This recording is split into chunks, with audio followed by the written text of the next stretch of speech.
The most commonly torn rotator cuff muscle is the supraspinatus muscle. Small incisions are made to allow arthroscopic investigation of the damaged region and to allow the instruments to access the region. The damaged tissue surrounding the tear is removed and frayed edges are trimmed and cleared.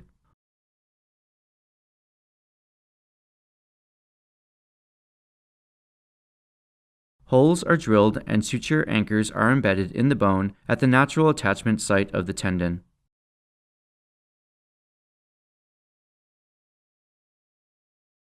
Sutures are brought through the tendon and are fixed to the anchor sites.